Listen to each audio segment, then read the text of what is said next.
Welcome, welcome. We'll get started here in the room for the topic of creating shared priorities across funders and practitioners. My name is Ryan Greer. I'm president of Bedrock, which is a partnership of 67 organizations working together to prevent and counter hate-fueled and political violence. And I just want to state it as clearly as I can. If we want to address hate-fueled and political violence, we have to work actively to prevent it, which means we have to do work, which requires staff and project funding and program funding and travel funding. We need funding. Unfortunately, funding worldwide for these issues is dropping.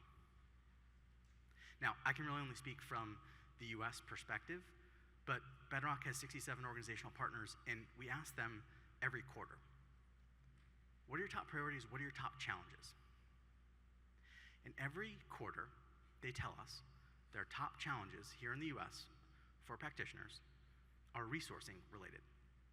Sometimes they'll say there's excess demand for our work, but almost always, our partners will tell us fundraising is their top challenge. Think about that for a second.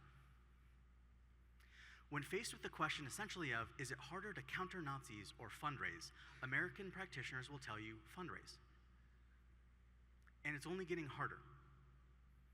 By our estimate, the federal government is responsible for 64% of the funding in the domestic hate-fueled and political violence prevention space. And that funding is going away. So we asked our partner organizations, how are you adapting to that? What are you going to do about it now that you're losing a lot of funding? And a plurality of them, about 36%, said, we are going to look for new funding sources, notably in the philanthropic sector. So, if we, as a collective, in the broader collective team, we're all on the same team here, how is our team going to adapt to this new environment? Funders have a mission of giving out money to fund this work, and practitioners need funding to do their work. So how do we make supply meet demand? How do we create an alignment, a shared vision, shared priorities across funders and practitioners? Thankfully, today we have 4 top leaders who have different perspectives on doing exactly that. We have, of course, our fearless leader, Brett Steele, head of the Eradicate Hate Summit, and who will represent a fundee perspective, but of course a fundee who works closely with funders on the full spectrum of the field. We have Kobe Schaufman, who represents a funder. He works for the Becker Charitable Trust. Carly Strauss-Chan, who is not necessarily a funder in this space, but works for the Democracy Funders Network, so works to support a number of funders who focus specifically on political violence prevention. And rounding us out, Ray Finch, CEO of the Ferguson Trust, who will not only give us an international perspective, a New Zealand perspective, but different objectives and funding vehicles that he's experienced. So with that, I'm gonna ask our panelists here to share some opening remarks. We'll have some questions and dialogue up on stage, and then we're actually gonna open it up to conversation with folks in the room. So there will be a card that you can write down a question, and we will get that card, and we will answer the question here on stage. So with that, given the immense challenge we're facing, I want to thank all 4 of you for your leadership. And now let's get started with opening statements. We're going to start with Kobe. Thank you, Ryan. Pleasure to be here. Nice to see you, Brett, and the whole Eradicate Hate team. Thank you for putting this incredible conference together. It's so inspiring to see. This is my second one, and it's such a pleasure to be here. So my name is Kobe. I work for a charitable trust that's based in the Bay Area. Our mission and our North Star is the survival and protection of Israel and the Jewish people. And shortly after the tragedy at the Tree of Life Synagogue, our trust became focused on building out a strategy to help counter violent white supremacy. And so that's what's brought me here to the conference historically, and I think to the stage today. We're longtime supporters of Brett, huge champions and cheerleaders, really, of her work. We supported the work that she led at McCain, and now here at Eradicate Hate. Ryan and I are long-time thought partners. compare notes consistently. We don't support Bedrock. Nobody's perfect. Not yet. Carly and I also have known each other for many years. Collaborators on numerous portfolios, not just in this specific space. And Ray's a new friend, and so happy to be here. Thanks so much, Kobe. Now we're going to go to Carly. Yeah, hi everyone. Thanks so much for joining us today, and thanks to the Eradicate Hate team for having me. My name's Carly Strauss-Chan, and I serve as Program Director for the Democracy Funders Network, which is a cross-ideological learning and action community for funders that are concerned about the health of American democracy. Our members come from across the field of philanthropy, across the country, and across a pretty wide swath of the political spectrum.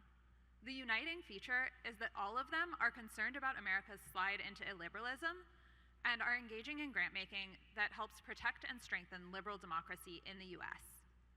Even that, though, can look really different for different funders.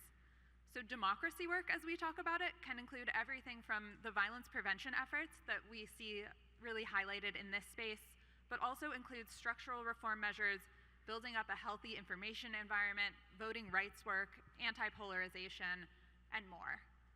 DFN serves to help orient and educate funders that are investing across these different verticals.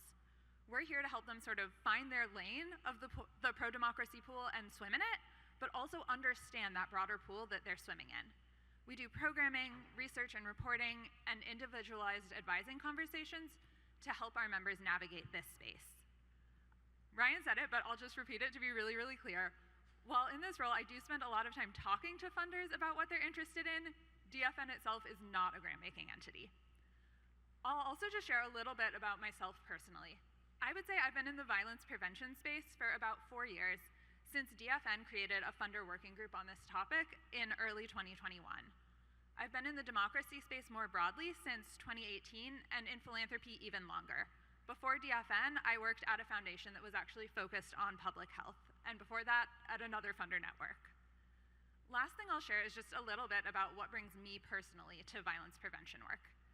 In some ways, it's sort of been a happy accident that I've gotten to do this work at DFN, but I think it's also a really, really good fit for where I come from. For me, I think my interest in violence prevention work is really rooted in the Jewish values that I grew up with. Welcoming the stranger, repairing the world, all of that. I also see echoes of this in sort of the legacies of my own family, many members of whom came to the US in the context of fleeing anti-Semitic violence in their home countries. Finally, a lot of this work comes from my own personal experience growing up in a state where I didn't always see my values reflected in civic and political life. And so even though this is a really hard time to be doing this work, it does feel really good to me to get up every day and get to work on these issues. Thanks so much, Carly. Also, my newest friend, Ray, jump in here. Yeah. Great, thanks, Ryan.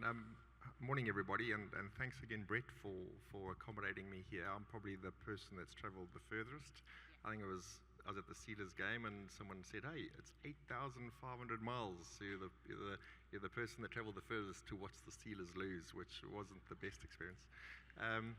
So back in New Zealand, I run one of the oldest disability charities. It was formed about 30 years before institutions were disestablished.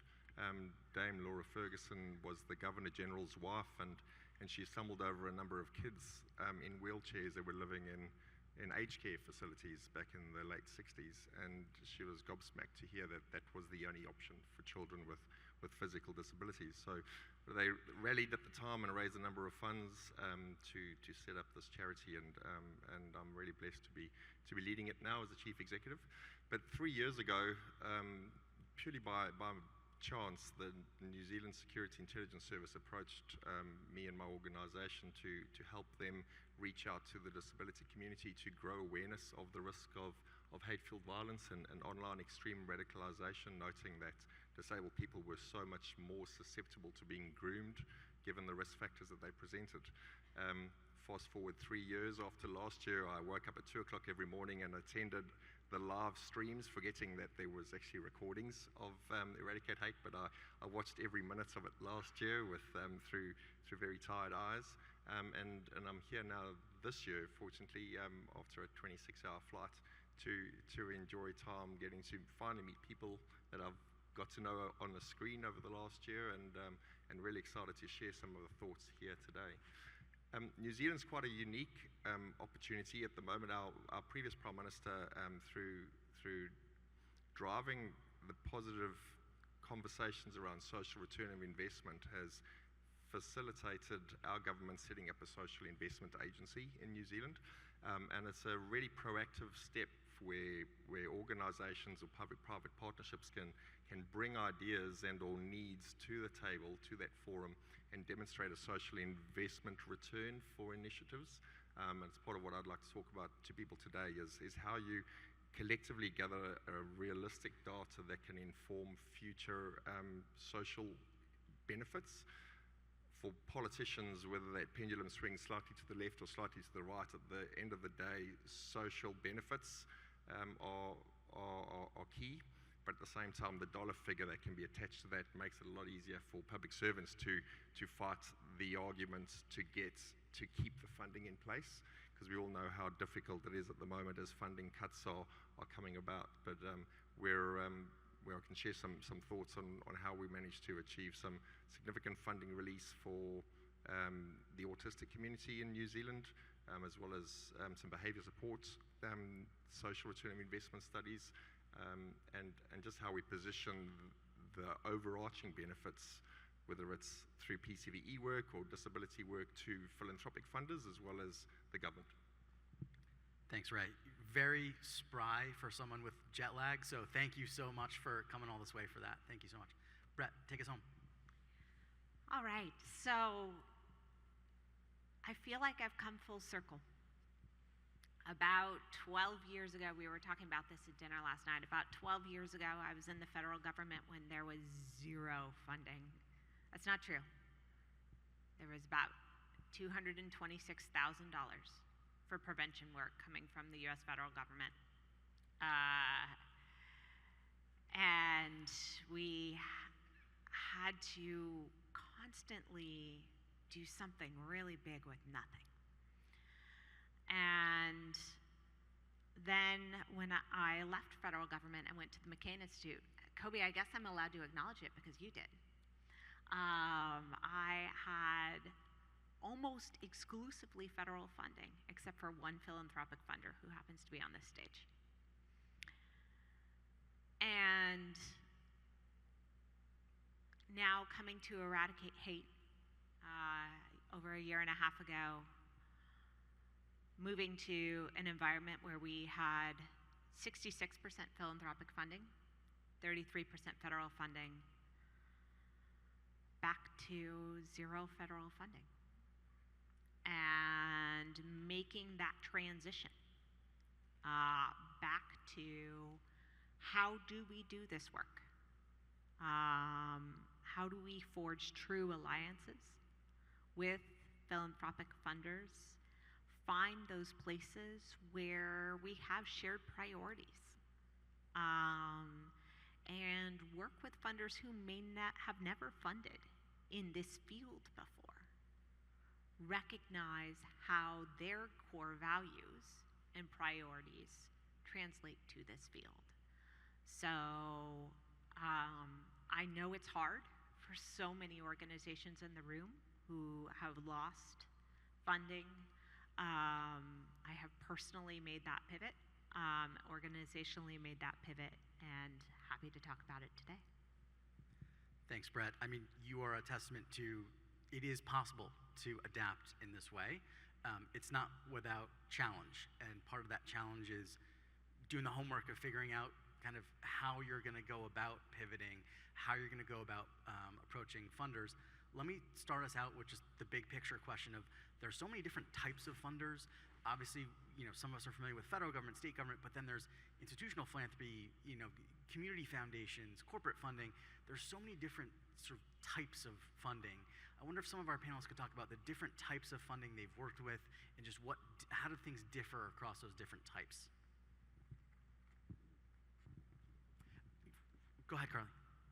Yeah, I'll dive in. So the sort of world of funding that I'm most familiar with is institutional philanthropy. So these are like staffed foundations. Sometimes they'll have a living donor or a donor's family that are very involved as board members. Sometimes it's sort of a board that's made up of community members. I'm sure a lot of you know some of the challenges of this philanthropic world. There's an old joke that if you know one foundation, you know one foundation, because each of them has their own process and strategy and way of working. These days, though, a lot of the funders that I'm in community with use a process that really centers on inviting organizations to apply for funding. It's more rare these days to see sort of that open process where anybody can apply. So this means that to unlock those dollars, it's going to be a bit of a journey of getting to know a funder as they're getting to know a space, and really building that relationship to even get the invitation to apply. Obviously, that's got some real downsides in terms of transparency and how easy it is to get new ideas in front of funders. But I do think that this is really driven by funders wanting to make good use of their time and of all of your time. Often they've got something pretty particular that they're looking for, and so they don't want organizations to be wasting their time writing grant applications that have a pretty low chance of getting funded. The pieces that you're not seeing from the outside of this practice are that funders are really doing a lot of behind-the-scenes research, having informal and informational conversations with their peers in philanthropy, with experts in a field, with their current grantees, and all of that informs who they're inviting to apply. So what I will say is, for those in the room that have existing relationships with foundations, one of the best things that you can do for your partners is talk them up to the foundations that you're speaking with. The upside to all of this is, though, by the time you get invited to apply for funding, there's a pretty high likelihood that a grant will come through. What funders are looking for really varies, but as I said, they often have pretty particular goals or strategies that they're working on. And so to secure funding, you really have to sort of adapt your pitch to fit their goals, their audience, their language. The last thing I'll say here is that I've got a perception that foundation dollars tend to be a little bit more flexible than government funders. Philanthropy loves to see grantees growing and shifting and pivoting as they learn more about their work and about what's needed in the world. And so it's okay, and maybe even really helpful, to be pretty transparent with your funders about what you're learning, what you're figuring out. With some funders, they're even on that learning journey with you, and so the more you can share about what you're learning, that helps inform their future work as well. So I'm hearing from institutional philanthropy perspective, resist the urge to feel competitive, embrace partnership, which I love, but also, sing the praises of your partners, because then they'll sing your praises, and that's how you get on the radar. I mean, that's not only speaking to the core values of this summit, but a great opportunity to expand anyone's bottom line. Ray, you were trying to get in a minute ago. Jump in. I think just wanting to echo what Carly said, I think that funders, whether it's a family-backed funding or corporate funding, they don't want to know that who they're supporting is in a competitive environment. They love the collaborative effect of knowing that a dollar spent here could spill over and collectively generate better outcomes. Probably my most positive experience in applying for funding is in demonstrating to the funder that this dollar is not just going to end here, but if we can prove the benefits alongside state funding or government funding, that they will eventually understand the benefit and take over. So you might spend money for this year and next year, but together we can jump in that soapbox and make some noise about the benefits that we're getting, so that state funding then eventually takes over, and that funder can then pivot and assist somebody else. So it's having a means to an end, and know that there's an end point in place, but help us to get to that point, demonstrate value, and then celebrate the successes. Yeah, in the private sector, you think about an exit strategy. You're trying to figure out the sustainment and glide path, and there's an attraction to that. Brett? Kobe, did you want to jump in? Go ahead. I was also going to say there can be models that are hybrid, where you take seed funding, and sometimes it's even government funding. On the last session, we talked about the American Psychological Association 101 course. We funded that initial course with DHS funding, Department of Homeland Security funding, but it is now going to generate revenue in the form of continuing education dollars that we are going to reinvest for developing future courses. And so sometimes it's finding that seed funding that can then, through a fee-for-service model, allow you to expand programming over time as well. Yeah, the one thing I'll add here is just to double click on what Carly said. If you know one foundation, you know one foundation. And so what worked through an application process with said institution likely won't work with another funder. But I do have a question for Brett here, just because you've been on both sides of the table here. Who was more annoying to deal with? Was it us or was it the government?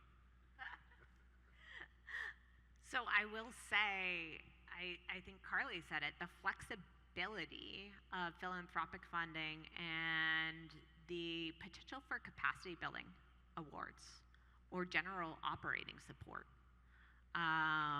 With the government, you're typically capped at a de minimis rate unless you're able to negotiate a larger NICRA, and you're pretty fixed to your original goals that were sometimes written 3 years before the conclusion of that project. And so there's true value in building a partnership.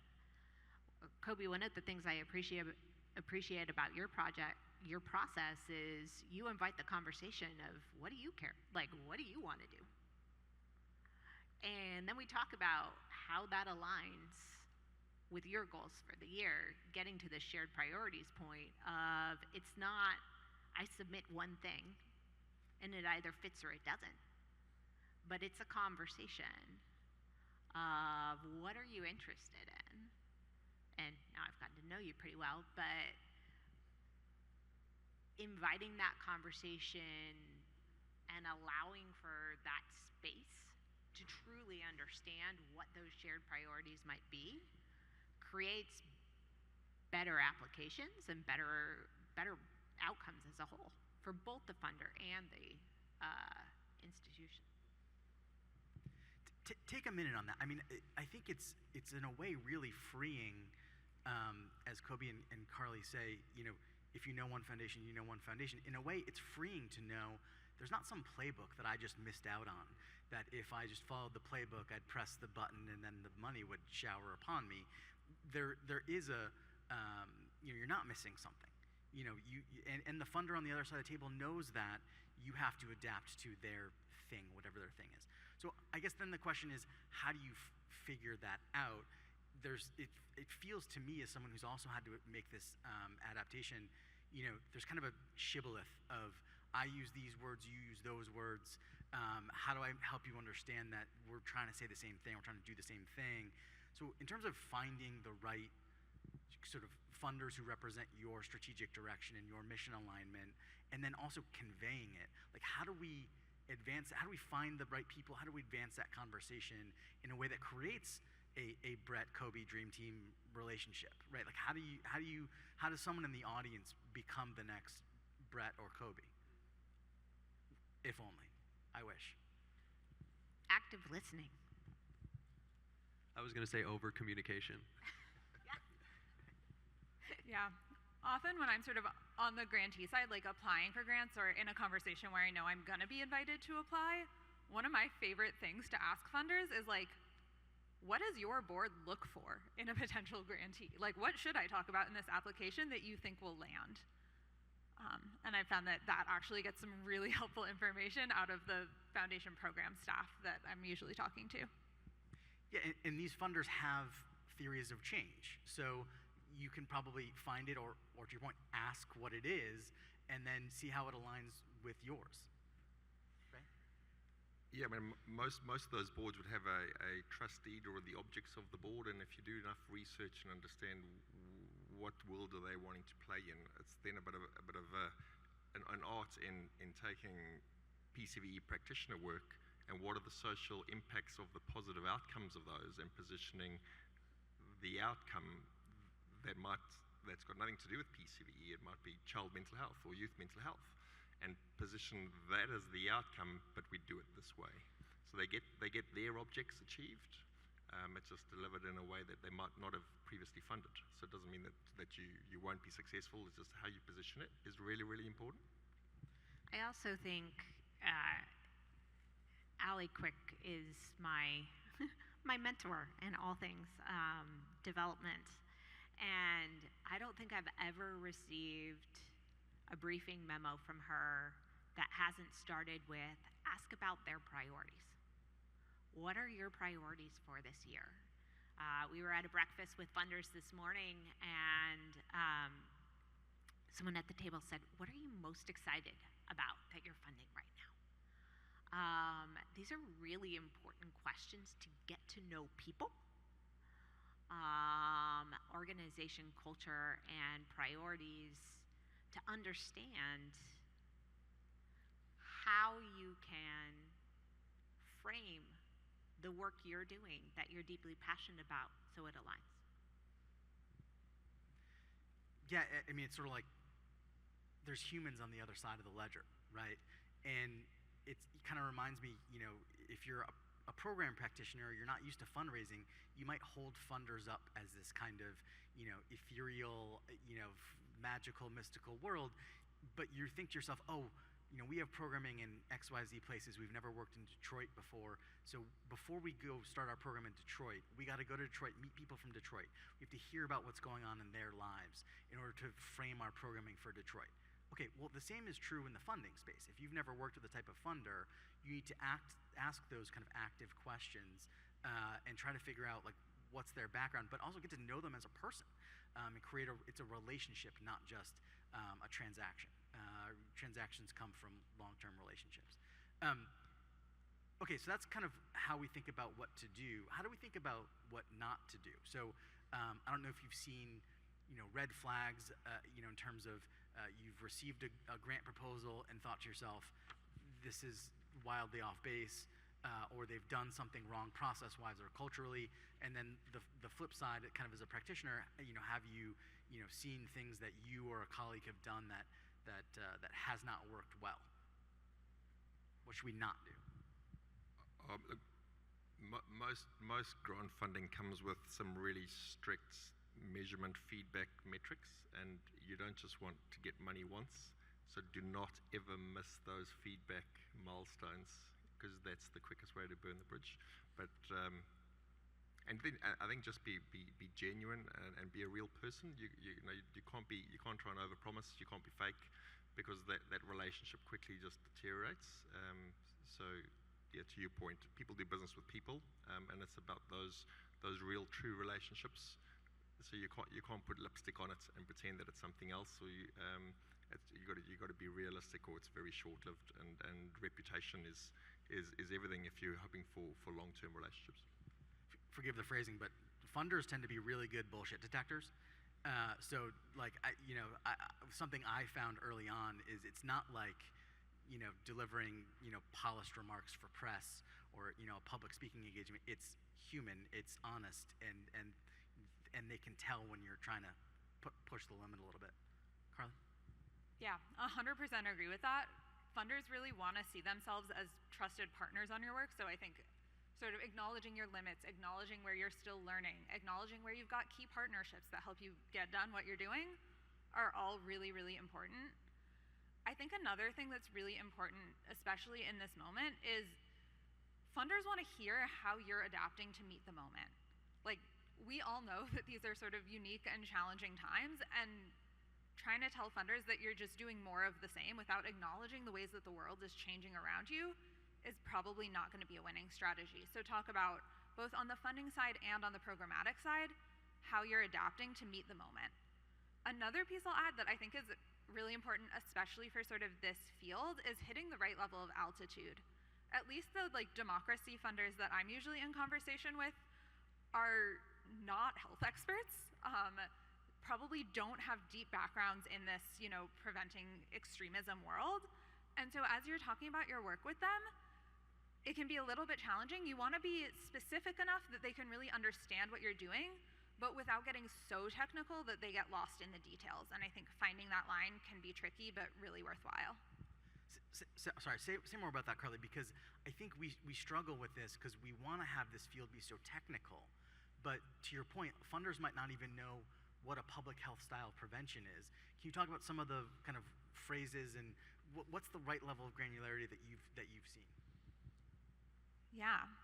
I mean, I think getting really clear on like who your programs serve, and talking about that in like not so much technical language, but just like describe the people that you're working with, like what's happening in their lives, who are they, where are they, that kind of stuff. Describing what you're offering for them in like,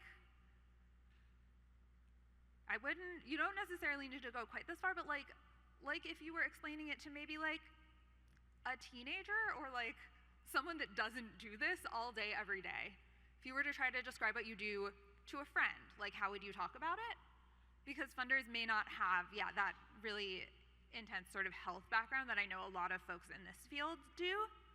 The other thing I'll say is that terminology for the sort of democracy funders that I'm working with, the folks that are coming at this as like, we want to stop America from falling into authoritarianism, there's some overlap on the terminology that we're using. Sort of the term that we use at DFN to cover this work is political violence, but I do also hear folks using hate-based violence, targeted violence, extremism, white supremacist violence. And then there are some other terms that I've heard in the DFN context, but not as much here, but that I think may land with some democracy funders. I hear some folks talking about this work as public safety, really thinking about like how are we keeping broad communities safe. And the other thing that I hear a lot is community resilience. So like how are we building communities, not where nothing bad is ever gonna happen, but where when something bad happens, the community is ready to respond well.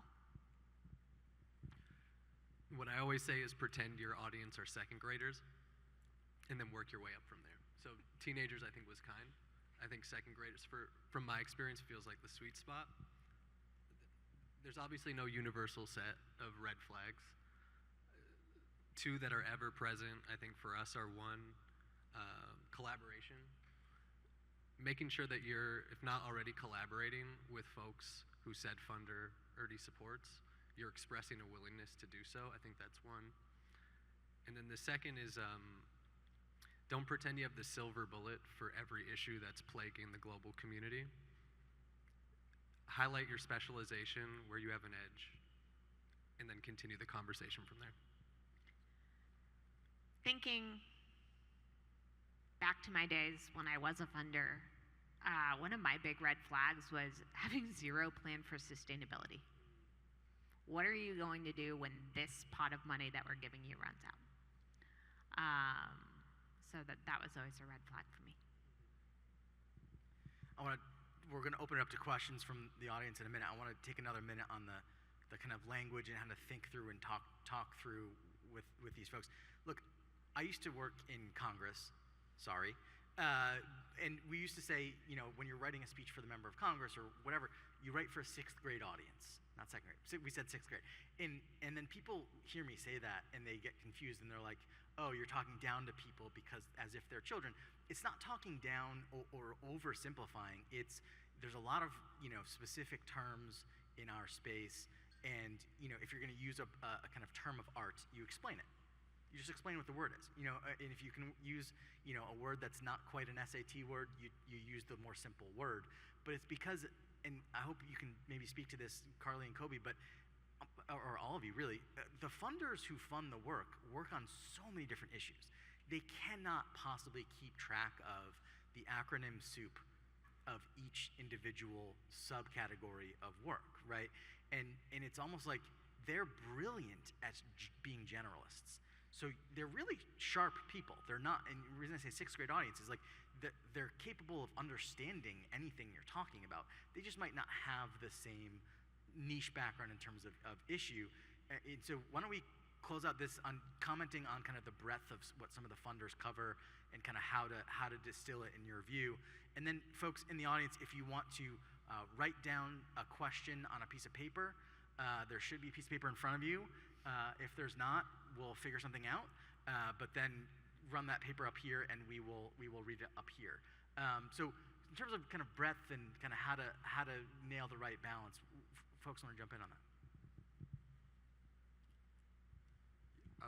I'm probably quite lucky. I've got access to speech and language therapists that convert content for people with limited cognitive abilities. But I'm often sending what I think is well-written content to an ex-colleague of mine, and although she's not helping me write it for a disabled audience, there's a real skill in just saying the same thing simpler or with fewer words, and often having someone outside of the sector just reading it going, oh, that doesn't make sense to me, is a really good way of sense checking. So some pillow talk with my wife at night is what I'm trying to do, and she'll go, well, that doesn't make sense, mate, you got to think about that again.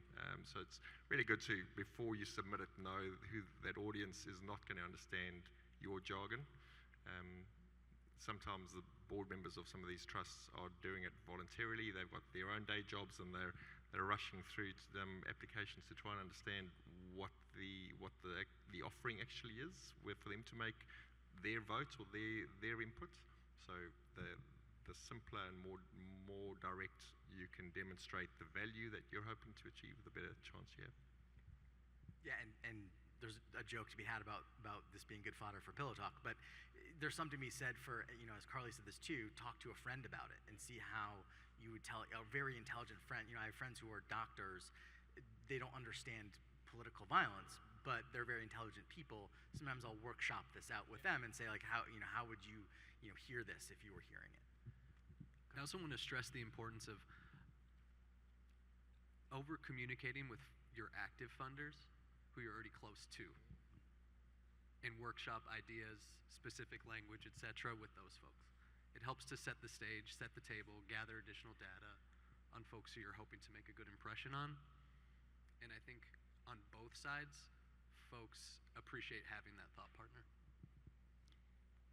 Building off of that, I also cannot speak to the value not only of having that conversation, but asking existing funders, who else would you recommend we speak to? Are you willing to help us open that door? And many thanks to funders in the room who have, in fact, opened that door for us. And sometimes it's even organizations that say, we're not in a position to fund you, but we want to help. What prospects are you really interested in? I'm happy to make an introduction. So recognize, even where there may not be perfect alignment, there may be an interest in helping connect you with people where there is a greater alignment. And having that honest conversation allows for those connections as well. Yeah, I mean, as you say, like it's having the conversation. One of the key takeaways here is the people element of it, right? I mean, funders talk to funders, they have relationships. Practitioners talk to practitioners, they have relationships. And funders and practitioners talk to each other. And so it's really, a question of not necessarily there's a specific thing you have to do or a specific way you have to present yourself. It's that you're part of an ecosystem. And one of the beautiful parts about Eradicate Hate is literally the ecosystem's in the room. But it's about building those relationships, in between Eradicate Hate summits with both practitioners and funders, and making sure you're talking about each other in good faith, especially as funding becomes tighter. That means being allies of each other and just speaking about the good work being done that you know of, whether you're a practitioner or you're a funder. Almost all of my funding for Bedrock has come from referrals from an initial. I've had a funder say, I love this idea. I'm going to go tell these other funders. And then they tell people, and they tell people. And, 9 out of 10 will say no, but if you're on the radar of 50, then you get 5 yeses, right? So it's about building that ecosystem and building the relationships. I hope I've stalled long enough so that folks can find their cards to write something down. Are they starting to come around? All right, excellent. While we wait, Ryan, would it be helpful if I talk a little bit about what I think sort of the democracy funders tend to look for in this kind of work? Love that. Jump in. All right. So I think some of you in the room may sort of be just getting to know this democracy, anti-authoritarian set of funders. And so I'll say overall, when they're looking at work in this space, the preventing violence space, often what they're really looking for is big picture impact of how does preventing this violence contribute to protecting democratic systems or pushing back against authoritarianism. So usually when they're looking at proposals or organizations, they're probably focused more on community or societal level change, not so much the personal outcomes. And I really, I don't want to minimize the personal importance and impact of the work that you all are doing, because obviously violence has such a high toll on individuals, and we're all here because we care deeply about those people, and funders sort of as humans obviously also care deeply about the people that are harmed by this. But often when they're trying to make the case to fund your work in a board meeting or in their internal meetings for these democracy funders, they do have to kind of align it to the broader strategies that they're pursuing, and those usually are framed around strengthening democracy. And so if you can help them make that connection, how does your work contribute to the endurance of liberal democracy in the US, I think that's going to be a winning strategy. The other piece I'll share is that there are sort of a few entry points or audiences that I think democracy funders tend to have an interest in addressing through this work. One is communities that are impacted by violence, so especially where folks are working across lines of difference to help a community come together in resilience. I think that's really attractive to democracy funders. So as an example of that, some of the work and organizing that's happening right now in Utah in response to last week's events to create a pathway towards de-escalation in the state, and I know there are some folks in this room that have been part of those efforts. I think that kind of work lands really well with the democracy community. I think there's also some interest in sort of that more direct support to groups that are impacted by violence, especially when the folks that are being impacted by violence are involved in efforts to strengthen democracy. So a lot of the time this looks like security training and resources for groups, including these days civil society, so that they can keep doing their work safely. And I see you've got a bunch of questions, First so of all, I'll pause there. Perfect stalling. Loved that. Thank you so much. Let me start out by saying great penmanship in this audience. Thank you so much for writing some questions. Very, very well written. Let me start with the first one, which I know Brett is going to have an answer to, but I'm guessing others will as well. With the cuts in federal funding, states have increased costs and larger costs and greater needs. Are you thinking of partnering with states to ensure centralized prevention work? Yeah, so anyone who else wants to jump in on this, please do. There are, as I mentioned in the last session, we did have 14 states at our state working group, state solutions working group yesterday. And there are states who are taking a lead. Tomorrow afternoon, we're having a session for stakeholders across the state of Pennsylvania, working on the Pennsylvania state strategy. And we've got a session later today on the role of state strategies in coordinating this work across states. So where you have a state government that is willing to take a leadership role, it can really be valuable, both in setting priorities across the state, giving some top cover to foundations and nonprofits that want to do this work, and coordinating a work across the state, because one thing that funders hate more than anything is duplication of effort. So ensuring that there is that coordination toward a greater purpose. As Carly mentioned, they're looking for societal change. It can be hard to achieve societal change as a single organization. You need to work in coalition. And so coordinating with states on that strategy work, but also building that coalition to have greater collective impact across organizations and philanthropies can be very valuable. The flip side of that is looking at local funders, right? Whether it's community foundations or philanthropists who have a local funding mandate. It's important to be targeted with that outreach, but I think that's an important avenue to highlight. You want to just do a quick second on community foundations, because I know they have a little bit of a different flavor from some of the institutional philanthropies we've been focusing on. Just kind of a 101 on community foundation. Yeah. Carly could probably answer this better than I can, not to put you on the spot. Okay. They're confusing, for sure. And historically, we haven't done much work in collaboration with community foundations. But I'll turn it over to Carly, who has a better answer. Yeah, I don't know the community foundation space super well, but I can share sort of some high-level impressions. So some community foundations do have sort of dollars that have been given directly like to the foundation, and then like their staff has some discretion over where those dollars go. So that's the place where you can sort of appeal directly to the foundation, talk about the impact that you're having in their local community, and potentially win some funding there. For a lot of the community foundations that I've gotten to know, and I'm based in the Bay Area, so some of this may also be sort of specific to what's happening there. Community foundations do have that sort of limited pool of funding where they really have a lot of discretion. But these days, at least for some of these community foundations, the majority of dollars that are going out actually are moving through donor-advised funds. And so the approach there, I would think of it less as courting a community foundation, but actually in those cases, it's really an individual donor strategy. Those donor-advised funds tend to be advised by one person or maybe a family, and they're making recommendations to the community foundation about where those dollars will go, but like really those recommendations hold a lot of weight, and 99% of the time are exactly where the dollars are going to go. I will also say, so Carly, to build on that point, some community foundations, there will be staff within the community foundation that make recommendations to those donor advised funds. So making sure they understand your work and are in a position to matchmake where there is an alignment of priorities can be really valuable. And I'll also say there are lots of place-based foundations outside of community foundations. Eradicate Hate receives fantastic support from many foundations that primarily fund work here in Pittsburgh.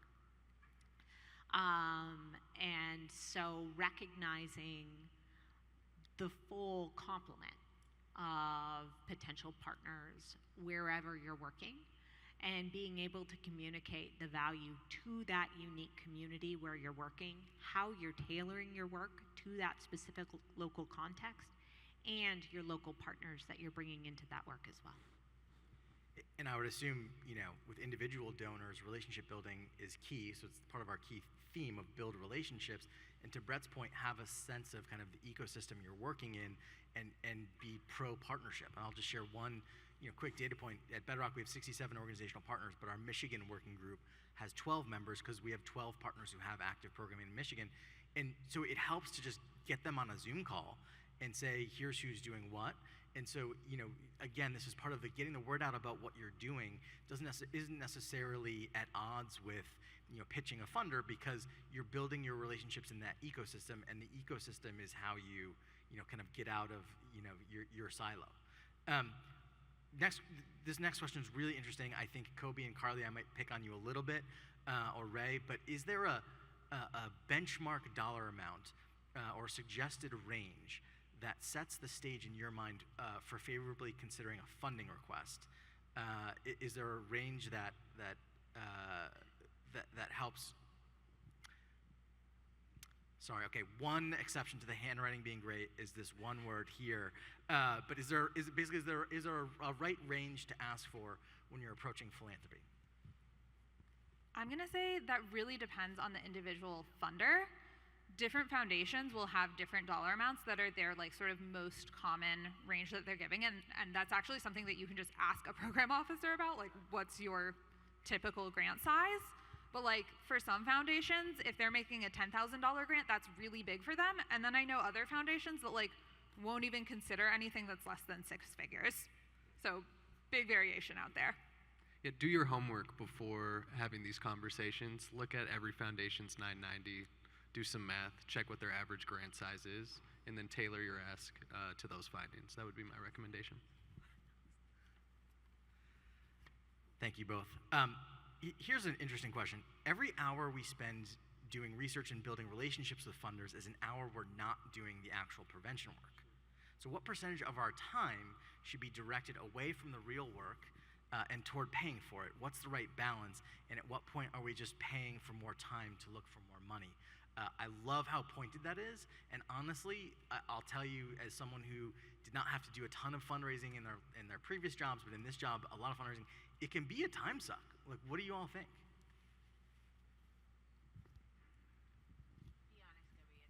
I know it's a time suck, and it's a really awful, truthfully, it's a really awful dynamic, because the majority, I think, of foundation principals want to speak to the founder or said executive director of the organization, And that's an unfair ask, I think, at the end of the day. Every foundation is different. It's moving when there's a capable and competent development director to liaise with, but it comes with the territory. And so I don't have the solution. There's no mathematical equation that says, 30% of your time should be dedicated to fundraising versus program work. However, once you're in a place to set up the appropriate infrastructure to delegate, you have to be firm with funders and say, sorry, my deputy is going to take this call today. It's funny because when I was considering this job 2 years ago at Eradicate Hate, I had a very long conversation with Kobe at a dinner. And one of the questions he asked me, in fact, the most pointed question he asked me was, are you really ready to spend 50% of your time fundraising? You are a programs person, is that what you want to do? And I had to think very hard about that. Because previously I had been a senior director with an executive director over me. I will say, to Kobe's point, building your team really matters. Having a fundraising council, and they do not have to be on staff, they can be in a contract role, can ease some of the time on the senior executive to open those doors, forge those relationships, and then invite you into the conversation. So building your team, and I know it's hard without resources, but building your team, even in a fractional time basis, to allow you to find that right balance for your organization. The other thing I'll add here is just that, as you start to get more philanthropic funding, there are ways to be a little bit more efficient in how you do some of this fundraising. So for example, instead of doing one-on-one update calls with every single one of your funders, do a funder briefing that they can all come to. Or some funders are actually very happy to accept an application or report that you've prepared for another funder. So if they say that's cool, run with it. Don't make new materials. And so I think, taking advantage of those opportunities for efficiency where you can be really helpful. And yeah, a lot of times it'll say there's a disclaimer at the top that'll say, feel free to reuse something for another funder. And let me assure you, I've done that and I've not gotten in any trouble. So it's possible. And there's a difference between who's doing the relationship building versus who's tracking it. Maybe you have a spreadsheet of all the funders you've talked to or whatever. You can outsource some pieces of the work without having to take on the full burden for yourself. I'm going to merge two questions because they're a little bit similar. One is about asking about the trending topics of interest to funders. And then another question was asking about the topic of boys and men. And specifically, how do you, if you're trying to take that on as a new priority as a practitioner, kind of how to think about approaching funders. But I'm going to call that boys and men as a trending topic. I hope you all agree. So maybe mention other trending topics, and then specifically if you have anything on boys and men, jump in.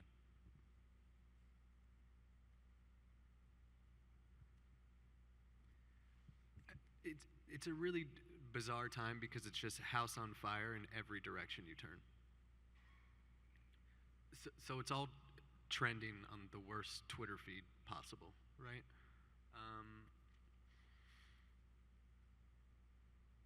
So it's about highlighting, I guess, the trend that you think is relevant for said funder based on their articulated funding priorities and their giving history. So like I said previously, don't say that you have the silver bullet to every issue plaguing the global community. Figure out what makes the said funder tick, tailor the ask based on those findings, and then use the buzzwords that are relevant to the space that you're hoping to get investment from. In good faith, yeah, use the buzzwords in good faith, yeah, exactly. Others? Look, I think in New Zealand, so far removed from the rest of the world, we're probably not nearly as impacted in some of the political sway that occurs in the States. But regardless, I think there's still those community or philanthropic funders that have got an eye on the international landscape. So whether it's what's happening in Gaza and Israel, or whether it's the assassination last week, it's those are still key to them, even though it is, in your neck of the woods, wherever in the world you are, and referencing those in order to get a point across around, again, to Carly's point, that community impact of the work we do is really important. When I used to teach op-ed writing, we would talk about if you're going to write an op-ed on your whatever your research is, you need to lead with a news hook. So what's the latest thing? And that hook is not, it's not a disingenuine, pretending to care about something. It's that your topic probably, of expertise probably relates to a bunch of different things. It's just choosing to contextualize it based on what people want to hear. Have a really tough question, so I'm going to stall for a second while you kind of prepare yourselves emotionally. But I just want to mention the point about men and boys, which I don't know that we've heard anyone take that bait. Misogyny is the lifeblood of hate-fueled violence. So I just want to urge folks who have something to offer on the question of what we do to off-ramp the manosphere to Proud Boys pipeline, like now's the right time to jump in. And I have heard funders sort of echo that as well. So I hope folks will jump in on that topic. And then likewise, I've found that funders a lot of times want to know what their priorities should be from the expert's perspective. Coming out of last week, you certainly could justify an expertise in gaming that maybe you couldn't justify before, or maybe not. The experts should be telling the funders what the priorities should be. I'm going to call out whoever wrote the men and boys question. I think is right. And there's ample others that you should offer to funders, right? Okay, ready for a tough one? There are many topics that have become politicized and vilified. For example, DEI, gender equality, LGBTQ rights. They're very relevant for our field, so how can practitioners work with funders who are hesitant to fund issues that feel controversial? And let me offer a data point here too. We asked our partners, as I mentioned up top, Bedrock partners, we ask them every quarter kind of how they're dealing with things. We ask them, how are you adapting to federal cuts? And a decent number said, we're changing how we talk about our work. And there's a way to read that in that it's smart strategically to adapt to the times, and there's a way to read that that's a little scary, as in censorship because of fear of reprisal. Let me just acknowledge affirmatively, it's quite scary that we are worried to talk about our work for fear of some kind of retribution, whether it be from government or violent actors. And let me just offer, that's why it's so important to be in this room together right now, because we have to workshop the practicalities, and we have to remind each other that we're here for each other and to do the right thing, and we're on the right side of history. And so thanks Eradicate Hate for creating that opportunity. But help us understand, how do we do right by these missions without creating undue risk? And I think the question is also about funders are feeling that risk. So talk to us about that perspective. How do we do the work in a politicized environment when these issues are on the target list for those politicizing it? I warned you it was going to be tough. Yeah, I mean, I guess what I can say to that is, number one, yes, this might be a time when it makes sense to change at least how you're talking about your work. And, know your audience, use the right words with the right audiences. The other thing I'll share is funders are very aware of the risks of doing this work. And so being open with them about it and talking about how you're preparing for and mitigating against different risks can also be really helpful. And you want to talk about maybe protecting the protectors and some of the work you do. There are people who are taking risks that I know you work with closely and offer resources. Are you able to do a minute on that?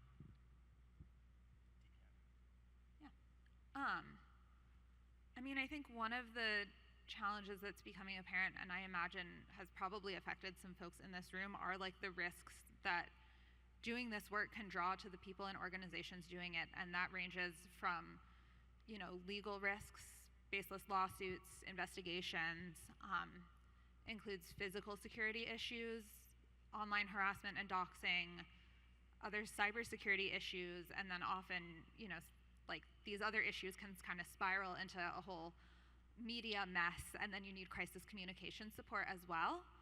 And so I think talking with funders about the steps that you've taken internally to prepare for some of those possibilities is really important.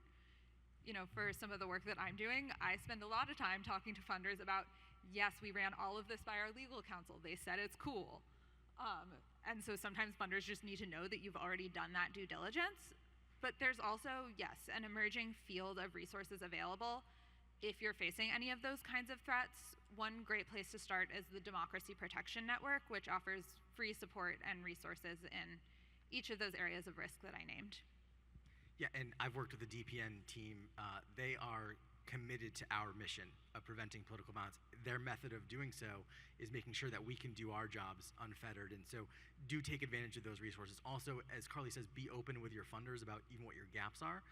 I had a funder, I expressed some concern for various reasons about physical security, and I had a funder who covered some physical security resources, and so that option is sometimes on the table, but others jump in on the wording and language.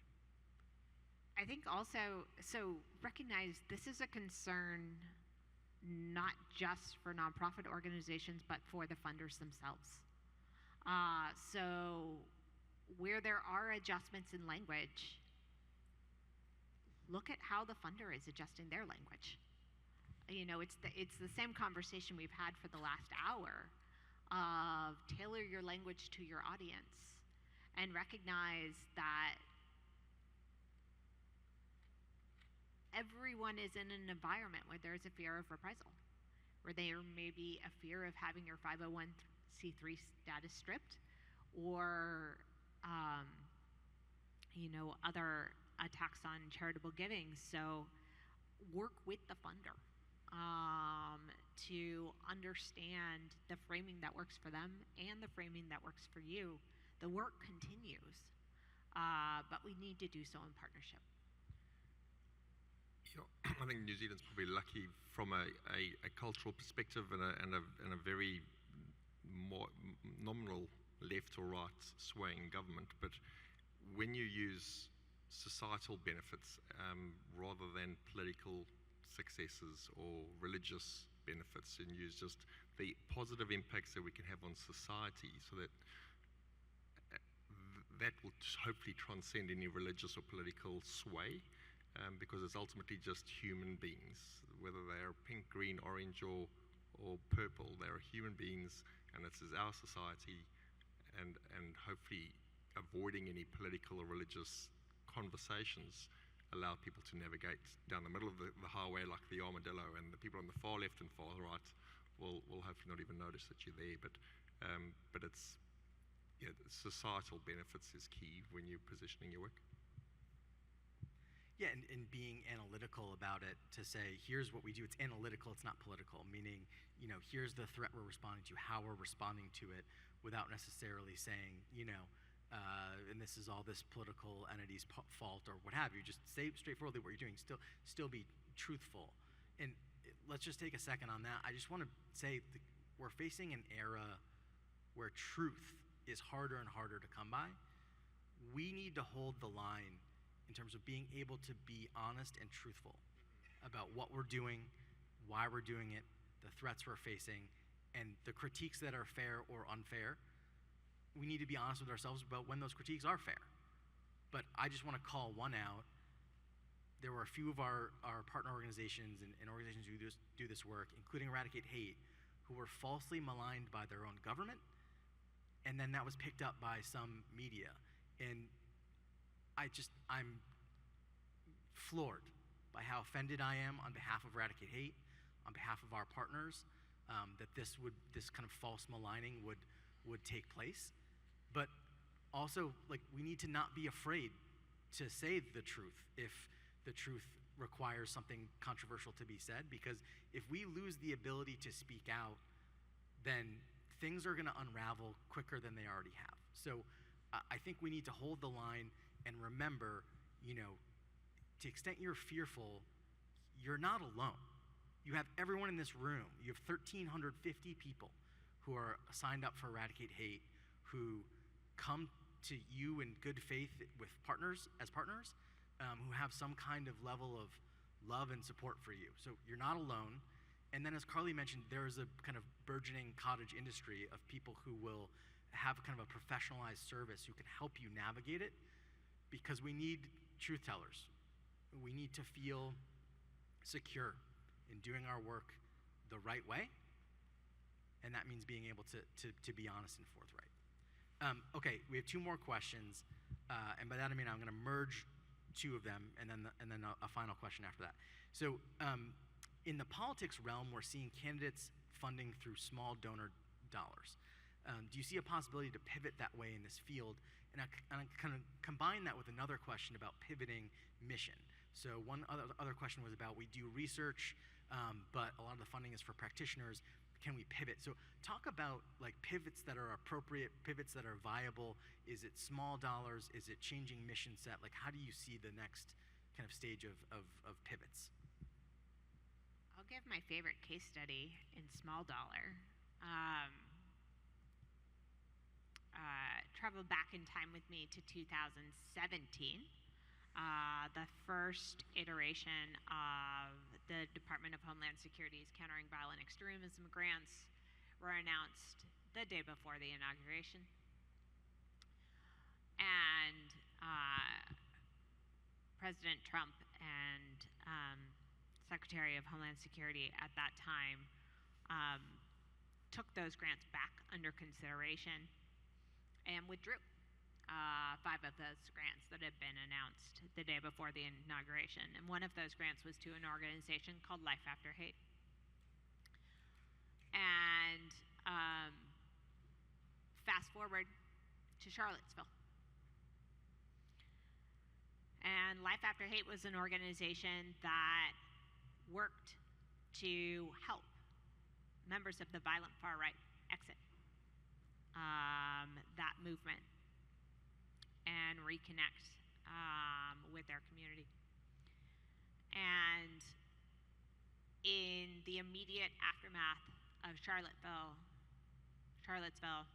Life After Hate was able to raise double the funding that was withdrawn by the Department of Homeland Security, because there was a crisis.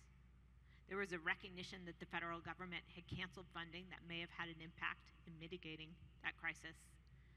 And there was an outpouring of small dollar support to organizations that were ready to raise their hand and be part of the solution. So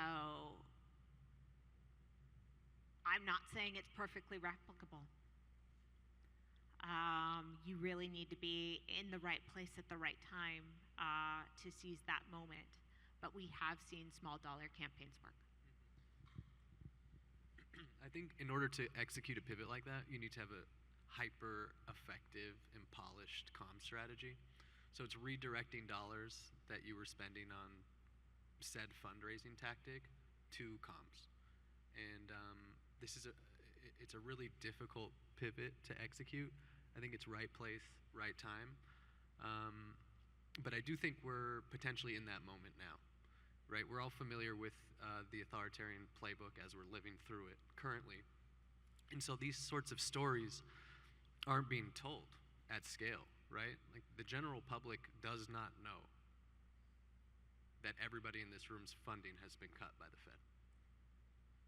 Capture those stories, tell that story, package it into a clip that's 30 to 60 seconds, and put it out to the masses with an ask. Yeah, and it dovetails well with the last couple questions that I'm going to merge a couple questions, but by implication, I guess the question is, as the world finds out, or maybe doesn't find out, all the funding that's been cut, what's the easy button that we can press so that new funding can shower this field and solve all of the funding gaps?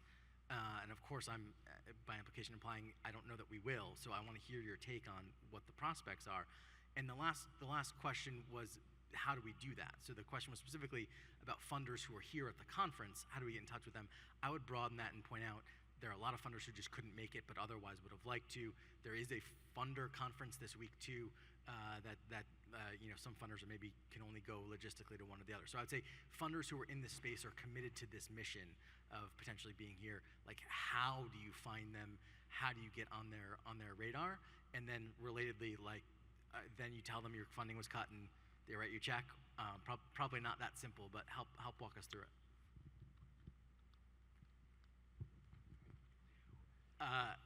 Anyone? I see Brett's avoiding my. I've done so much talking. Yeah. No, but I meant for the three funders might take a stab at this first. Again, it's an imperfect science, and I think the easiest place to start is with your current funding base. Speak to the funders who you're close with and articulate that ask that Brett spoke about previously, right? Who else should we be in conversation with?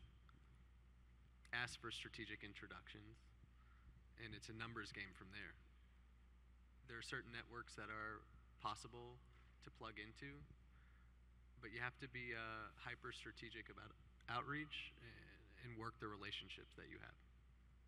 It's not a great answer, but I think it's like, unfortunately, it's like organic sales tactics, right? Always leave a conversation asking for 3 additional introductions.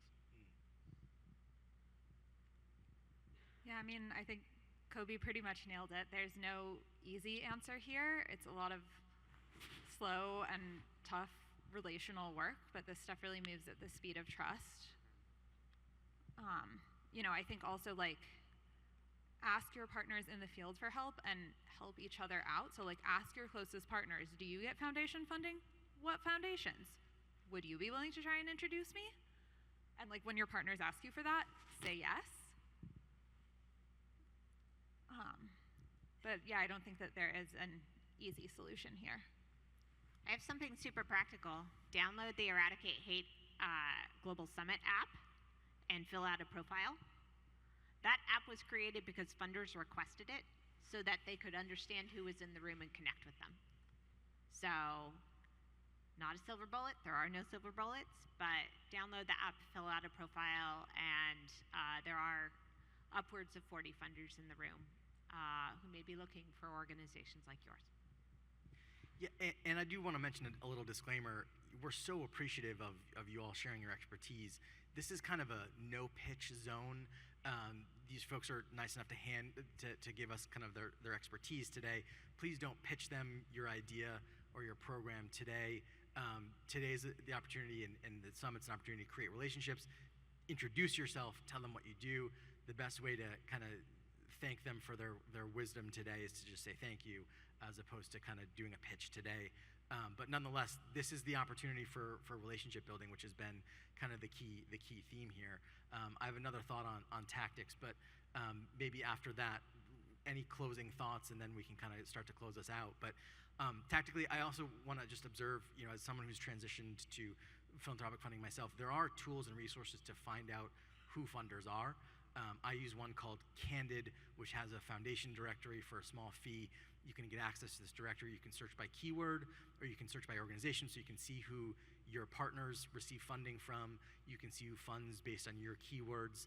You can cross-reference those, and that's how you find a funder. Some of them will list an email address on their website, so you can contact them that way.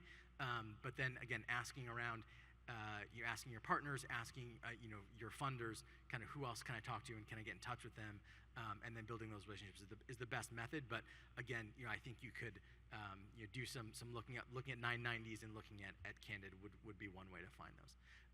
Last thoughts before we, I'll just say a couple words and we'll let folks get to the break. But last thoughts.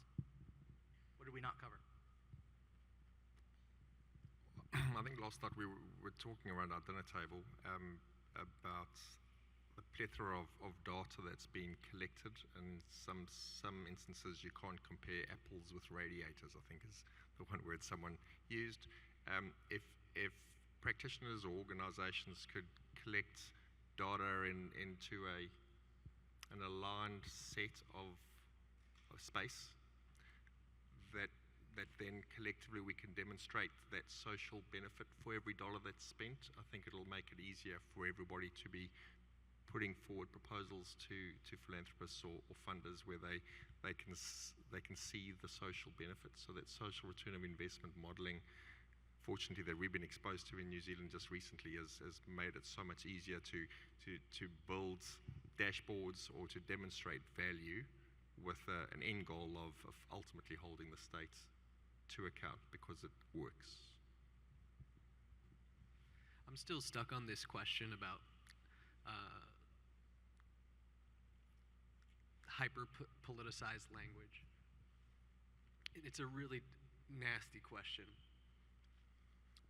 and a really nasty reality. My response is to adapt where possible without compromising your moral and ethical red lines. It's still okay and necessary and critical to stand for something. And I think we all appreciate that, but especially from the funder side. So I just wanted to circle back to that question. Yeah, it being that time where you're concerned is all the more reason for your work to be that much more important.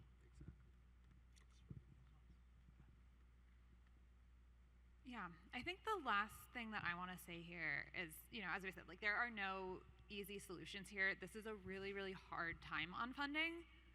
And so what I want to say to each of you is like, your value is not just the funding that you're able to raise. Like there is really, really good work in this room, really important work that, like, to be totally honest, probably isn't going to get philanthropic funding. And that doesn't mean that it's not amazing work.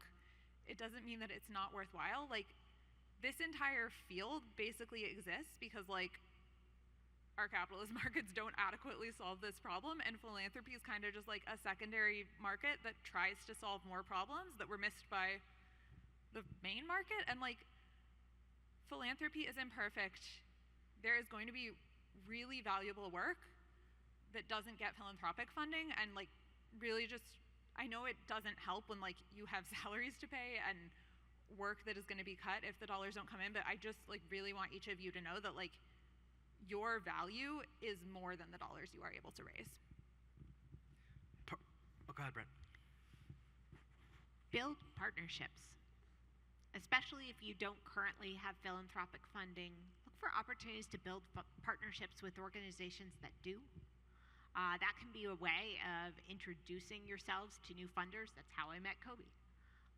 Is I was doing a blueprint on white supremacist violence with an organization that had previously received funding. So it's a hard pivot to make. I understand that. I've made it myself. But build partnerships with other organizations and build partnerships directly with funders because we are all in this together and we share a lot of the same goals and objectives. Thank you, Brett, and that's a great way to start to close us out and let folks get to the break. But I just want to say, that is the key theme here, relationship building. As we've been talking about the issues of how do we address hate-fueled violence, we talk a lot about trust building and relationship building with communities and at-risk individuals or what have you. The same is true of the fundraising and kind of organizational solvency components, which is to say, you have to build trust and build relationships, and that's going to take time. And I'm reminded of the phrase from nutrition, it's not a diet, it's a lifestyle. Like, creating relationships and building trust has to become a lifestyle, a thing that you do every day, all the time. Hopefully not taking away from your core mission, but nonetheless building those relationships over time is really the only kind of secret sauce that we really surface here today, because that's the reality. Also, we've talked about the reality of the moment that we live in. We live in a moment where the resourcing for our work to protect communities is being cut. The work is being politicized. Things that are being politicized are at risk for violence. And we're afraid sometimes to tell the truth. That's a scary moment. It's a scary moment for organizational solvency. It's a scary moment for our missions. And yet, you're not alone. As we've sort of said here today, relationship building is the key, which is to say there's 1,350 people who signed up to say they want to be on your team. So let me affirmatively say, if you're here, if you've signed up for this mission, I'm on your team. And I am so grateful and honored to have you all as teammates. Thank you for what you do every day. And let's keep partnering and let's keep working together. Let's keep listening together. I love you. I'm here for you. And I know these panelists are too. Thank you to the panelists. Thank you, everyone. And with that, we're adjourned on this panel.